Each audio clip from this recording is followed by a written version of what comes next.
કેન્દ્ર સરકારના આદેશના પગલે આજે સાંજે 4 વાગ્યાથી જ લોકોને યુદ્ધની સ્થિતિમાં લોકોમાં અવેરનેસ માટે સરહદી વિસ્તારમાં 8 ગામોમાં મોક ડ્રીલનું આયોજન કરવામાં આવ્યું હતું। કેન્દ્ર સરકારના આદેશના પગલે આજે સાંજે 4 કલાકથી જ લોકોને યુદ્ધની સ્થિતિમાં લોકોમાં અવેરનેસ માટે સરહદી વિસ્તારના 8 ગામોમાં મોક ડ્રીલનું આયોજન કરવામાં આવ્યું હતું, જેમાં જજામ ગામમાં પણ મોક ડ્રીલ યોજાઈ હતી।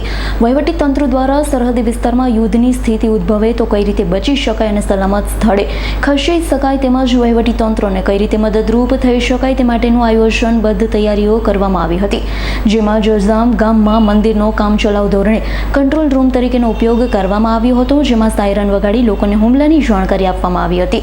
હુમલા બાદ હુમલામાં ઘાયલ થયેલા લોકોને PHC સેન્ટર પર એમ્બ્યુલન્સ તેમજ ખાનગી વાહનો પણ એમ્બ્યુલન્સ તરીકે ઉપયોગ કરી સારવાર અર્થે ખસેડવામાં આવ્યા હતા। તેમજ હુમલામાં ઘરોને નુકસાન થનાર લોકોને સ્કૂલમાં આશ્રય સ્થાન બનાવવામાં આવ્યા હતા તે સ્થળે ખસેડવામાં આવ્યા। દરેક ગામોમાં સ્થિતિને પહોંચી વળવા એક ઇન્ચાર્જ અધિકારી સાથે આરોગ્ય ટીમ, રેસ્ક્યુ ટીમ સહિત આંગણવાડી કાર્યકર્તા, તેડાગર પંચાયતના સભ્યોની ટીમ તૈયાર કરવામાં આવી, જ્યારે કે સ્થાનિક સેવાભાવી સંસ્થા પણ મદદમાં જોડાઈ હતી।